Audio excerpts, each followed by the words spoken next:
Hannah Murray on TRE in the afternoon.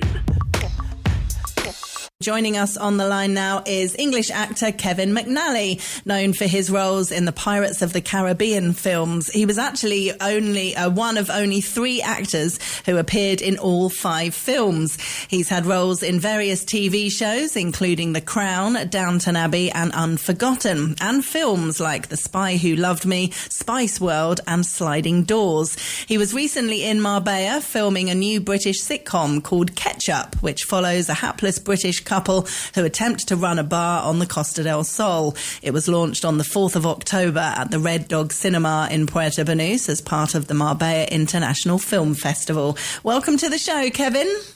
Hi, nice to see you again. Lovely to have you with us. So did you enjoy your time in Marbella? I certainly did. I've been to the film festival before, in which I won an award. And so I was very glad to come back, but also particularly because this idea had been mooted about directing this sitcom, which, even the idea just appealed to me. And I've been directing short films for about 5 years now. I've directed 12 of them. And I was really ready for something more long-term. And comedy is my favorite, so it couldn't have been a better fit, really. And what's the difference for you? Obviously, it's a huge difference in terms of the role, but how it makes you feel acting compared to directing and writing, because you've also written as well, haven't you? Yes. Well, they all feed into each other, obviously. Somebody did once ask me, they said, are you inspired to direct because of all the wonderful directors you've worked with? And I said, no, I'm inspired to direct because of all the dreadful directors I've worked with. And I think after, 50 years that I've been working, I have a rough idea how it works. So I'm very pleased to be involved in the project. And as I say, the idea was appealing in itself, but then Joe Corley, who I met before at the film festival, he showed me his script, and we're right in tune as far as the comedy is concerned. So makes it easy, really. Yes, I interviewed Joe many, many years ago about the book, and so it's great. Oh yeah, of course, yeah. That it's based upon. Yeah, great. It's a wonderful story. Yeah, really, really the idea funny. That two young people are working in a fish market in Bolton and think, let's do something much more fun. And they go to Marbella. In this instance, it was actually Tenerife, I think they went to open a bar, thinking it'll be really simple. And of course, it's not. Yeah. It's a very, very hard struggle. And talking about the differences, I've heard...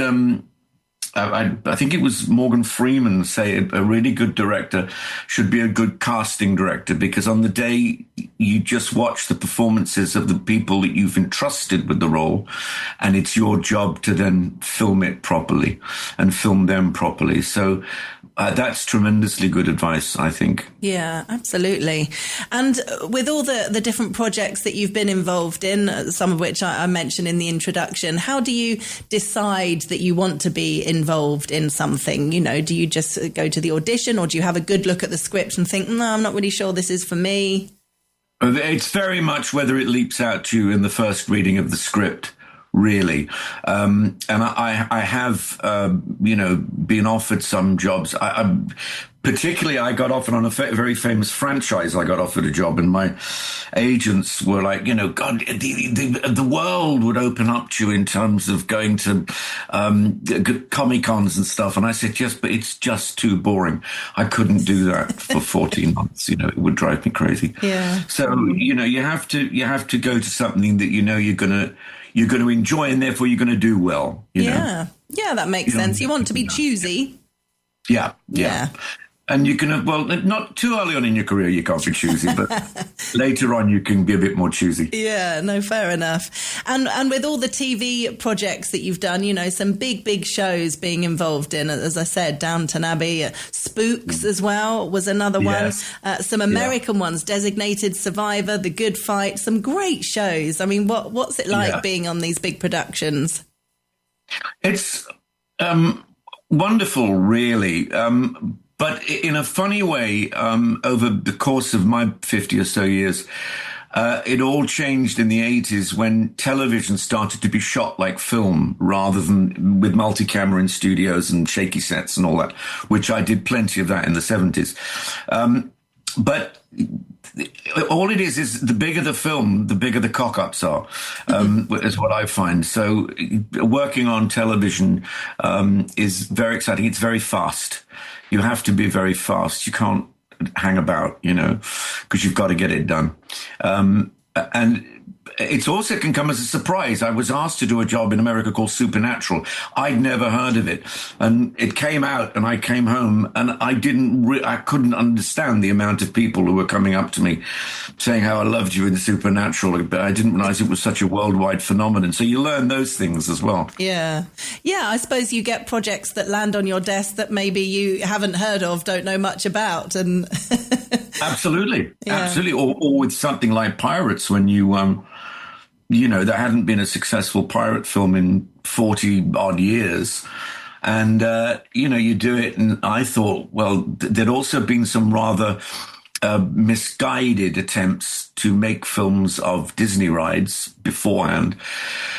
But then Johnny Depp and Jeffrey Rush were in. I thought, well, they know more about film than I do. So I signed up to do it. And before we knew it, it was a worldwide phenomenon. And 5 films later, it's allowed me to travel the world. You're slightly wrong about the 3 actors, by the way, because there's me, Johnny Depp, Jeffrey Rush, and the monkey. I've been in all 5 films. Forgot the monkey. I should have said I forgot. I should have said I forgot Jeffrey Rush then, shouldn't I? Yes, you should have. Yes, you'd have enjoyed that. But a difficult question to answer, I'm sure, but why do you think the pirate films have done so well? Not just the first one, but the fact that there's been multiple sequels and everybody loves them so much. Well, I think because Johnny came in with a completely formed character, which Disney didn't like originally, but it's, of course, the thing that drags everybody in. They just want to know more about his adventures. And, of course, Gore Verbinski, who directed the first 3 films, really created the whole feel of it. And that, I think, was what attracted people.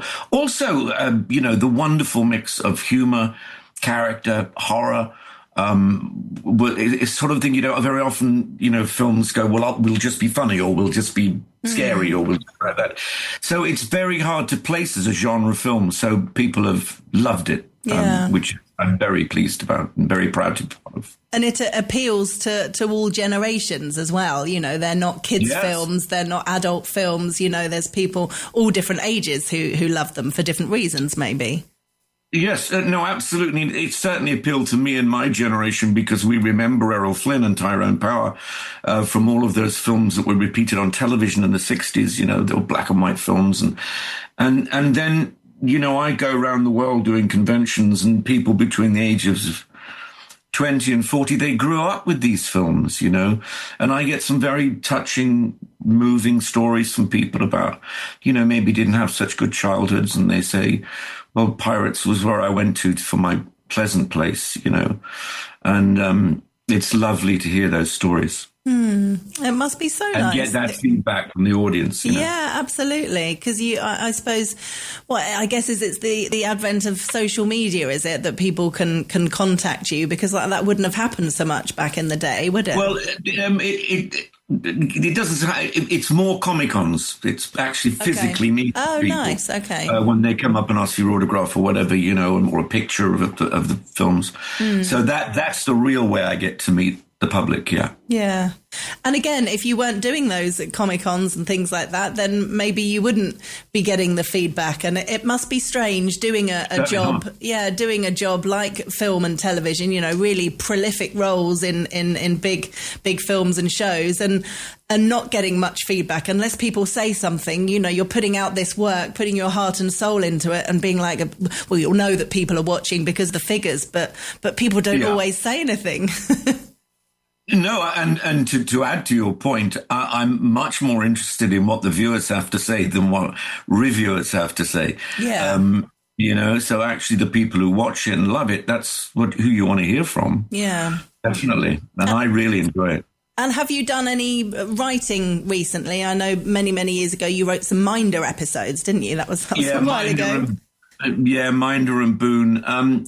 No, I didn't, because back in the day, I haven't done any writing recently, apart from having written a novel, by the way, which I'll call Sons of Soul. It's called Sons of Soul. Go out and buy your book instantly.